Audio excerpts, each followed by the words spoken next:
Como simples bonequinhos de areia transformaram completamente a forma como eu enxergava o dinheiro para a vida toda. Meu objetivo nesse vídeo é te contar uma história que aconteceu comigo quando eu era bem pequeno, envolvendo esses bonequinhos de balão cheio de areia, que mudaram a forma como eu enxergava, né, e passei a enxergar o dinheiro ao longo da minha vida, e como que histórias, experiências que às vezes aconteceram, às vezes não, né, com certeza já aconteceram com você e moldaram a forma como você lida com o seu dinheiro. Às vezes pro lado positivo, né, se você tem uma relação saudável com o dinheiro, ou pro lado negativo, se você acredita que tem uma relação disfuncional com o dinheiro. O que aconteceu nessa história? Eu acho que eu tinha uns 4, 5, 6 anos, não lembro exatamente. E eu tava chegando no colégio, e na frente do meu colégio tinha uma barraquinha. Alguma pessoa tava lá vendendo esses bonequinhos de balão cheio de areia. Então você conseguia modelar os bonequinhos. E eu tinha um dinheiro, eu não sei de onde veio esse dinheiro, né? Mas eram umas moedinhas. Eu acho que eram R$ 6, alguma coisa assim. Que na época devia valer alguma coisa que hoje em dia, né? Com a inflação já não vale nada. E meu pai me levava pra escola. E quando eu vi os bonequinhos, eu falei, eu quero comprar os bonequinhos. E eu tinha o dinheiro, então eu quis comprar os bonequinhos. E aí eu lembro de... Eu não lembro todos os detalhes, né? Mas enfim, o mais importante é... Eu tinha dinheiro pra comprar mais de um bonequinho. Meu pai me falou, Bruno, compra dois, né? No máximo, assim. Pra que você vai comprar todo o dinheiro em bonequinhos? E eu falei, eu quero comprar tudo. Eu tinha R$ 6, vamos supor que cada bonequinho fosse R$ 1. Eu queria comprar 6. E ele me aconselhando a não comprar os 6. Comprar só 2, comprar só um. Porque eu poderia, no futuro, querer comprar alguma outra coisa e não teria o dinheiro, porque eu gastei todo o dinheiro com os bonequinhos. E eu bati o pé e falei, eu quero comprar os 6 bonequinhos, e comprei todo o meu dinheiro em bonequinhos de balão cheio de areia pra ficar modelando e brincando com o boneco. Eles eram coloridos, né? Então tinha olhinho, tinha boca, enfim. Comprei. Pra mim foi, pô, legal, comprei os bonequinhos, né? Fiquei feliz. Eu não lembro se foi no mesmo dia, se foi na mesma semana, mas eu acho que pelo menos na mesma semana foi. A gente foi ao shopping e a gente tava em alguma loja, eu acho que alguma loja de brinquedo ou alguma loja que, tipo uma Americanas da vida, que tem um monte de coisa. O que a gente tava querendo comprar lá eu não lembro, mas eu vi alguma coisa que me interessou e eu tive vontade de comprar. Não lembro se era algum carrinho, alguma coisa assim. Tive vontade de comprar. E eu não tinha o dinheiro, porque eu tinha gastado todo o dinheiro com os bonequinhos de areia. E aí eu viro pra minha mãe, eu acho, e peço pra ela, quero comprar tal coisa, que eu não lembro o que era. Compra pra mim. E aí eu acho que nisso meu pai, ele contando pra ela, né, já contando pra ela o que tinha acontecido com o meu dinheiro e com os bonequinhos de areia, ele falou com ela pra não falar, ou eu acho que nem sei se ele precisou dizer alguma coisa, que os dois são bem alinhados nesse sentido. E ela não me deixou comprar. Se eu tivesse o dinheiro, ela me deixaria comprar. Mas como eu tinha gastado todo o dinheiro, ela se recusou a comprar aquilo pra mim, porque eu tinha feito a escolha antes de gastar todo o meu dinheiro, mesmo meu pai tendo me orientado a não fazer. E eu acho que aquilo, de alguma forma, me marcou, tanto que eu lembro disso até hoje, e moldou a minha forma. Eu acho que a partir dali eu comecei a entender o que é o pensamento de longo prazo, né? O que é você conseguir olhar para frente e entender que as escolhas de hoje têm consequência.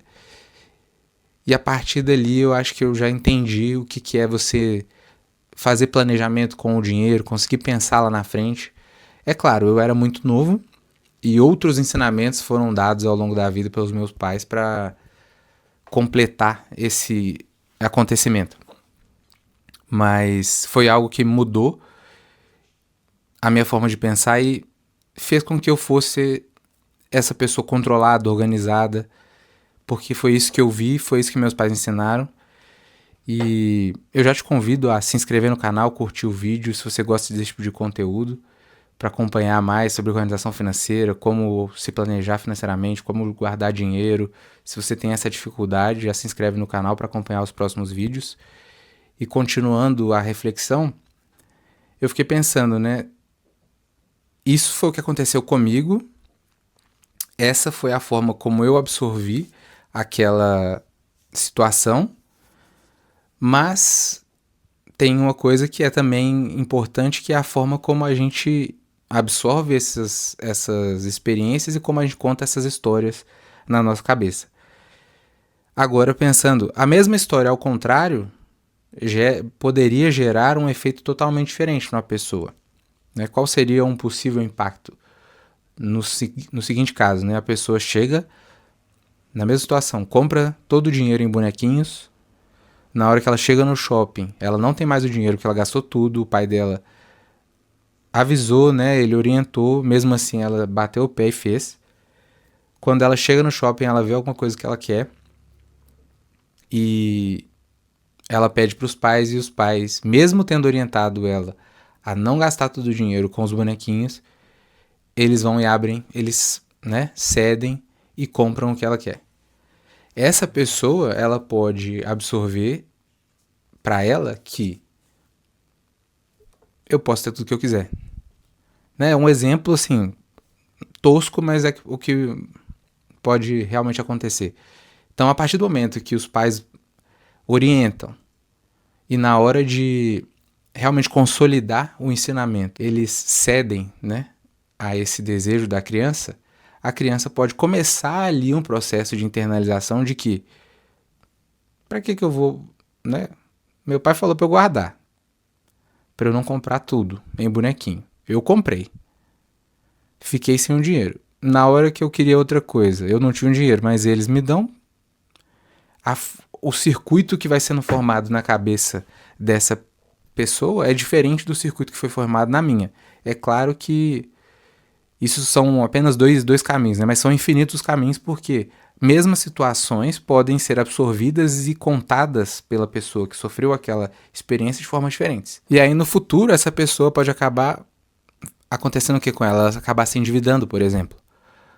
Por quê? Porque ela absorveu isso dos pais e ela, quando já é adulta e tem dinheiro, crédito disponível, né, tem ali todo esse mecanismo financeiro ao seu alcance, ela não desenvolveu a maturidade que aconteceu comigo, por exemplo, né, que foi desenvolvida pela forma como a minha história foi contada. Logo, ela não tem a inteligência, né, e a capacidade de, por si própria, se dizer não, porque ela não aprendeu com os próprios pais, por exemplo. Então ela tem desejos e ela vai atrás dos próprios desejos usando o cartão de crédito de forma descontrolada. Por quê? Porque ela aprendeu que ela pode ter o que ela quiser e sem pensar nas consequências futuras, né? Ela pode ir atrás de cheque especial, empréstimo, enfim, de formas de dívida para conseguir alcançar os objetivos e realizações de sonhos do presente sem pensar nas consequências futuras. Isso é um exemplo. E eu quero ressaltar uma coisa, porque além de ter essa bagagem com educação financeira, essa história, né, de boa educação financeira dentro de casa, eu fiz ano passado a formação do Ítalo Marcilli, que é não sei se você conhece, mas é um psicanalista, médico psicanalista, que é uma formação para terapeutas. E uma coisa que me marcou muito na formação, que eu acho que é importante trazer nesse vídeo, é que em uma das aulas ele cita um caso de uma paciente que ele estava atendendo na época, e ele diz que a paciente chega no consultório meio mal, meio para baixo. Não sei se ela estava com quadro de depressão, enfim. Mas ela conta a história dela de uma forma bem negativa e triste. Ele escuta a história e ele vira para ela e fala: eu posso contar a sua história, essa mesma história que você acabou de me contar, da minha forma. E ele muda simplesmente o ângulo, vamos dizer assim, da forma de contar a história da pessoa. E ele diz que essa pessoa, na hora que escuta a própria história sendo contada por ele, ela começou a chorar, porque ela não tinha a capacidade de enxergar a própria vida e a própria história sob aquela perspectiva que ele teve a capacidade. Então ele ensina nessa aula como que a forma como você narra a sua própria história diz muito sobre o seu estado de espírito, vamos dizer assim, a sua sanidade, vamos dizer. Então mostra como não importa, é claro que importa e as experiências têm impacto, mas mais do que as experiências e você aquilo moldar a sua cabeça por determinado tempo, vamos dizer assim, importa muito a forma como você, a partir de uma consciência que você toma, você consegue às vezes recontar aquela experiência. A gente sabe, né, tem casos de pessoas que vêm da pobreza e que usam a pobreza como... Eu vou dizer uma desculpa, mas não é uma desculpa, mas é como uma justificativa para ela não alcançar determinados objetivos. Por quê? Porque ela usa aquela história como uma trava da própria vida. Ao mesmo tempo, a gente vê pessoas que vieram da mesma condição, ou às vezes até pior, que não usam essa condição como trava para alcançar determinados objetivos, ou seja, elas narram a própria história de forma diferente. Elas não usam aquela condição na narrativa da própria história como uma trava. É simplesmente a condição inicial e elas partem daquilo. Elas simplesmente entenderam que, às vezes comparado com a minha vida, que não vim de baixo, ela vai ter que subir alguns degraus a mais. O que não impede ela de subir a mesma escada que eu.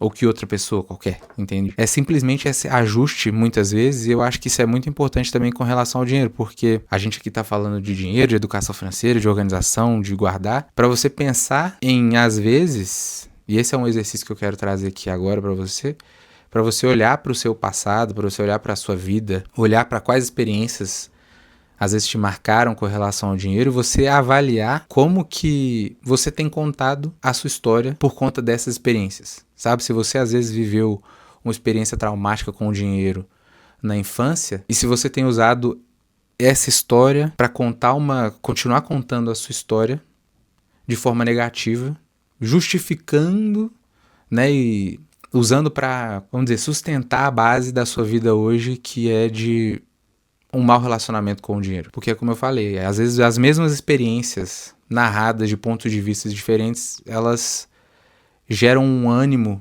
e é cura mesmo, né?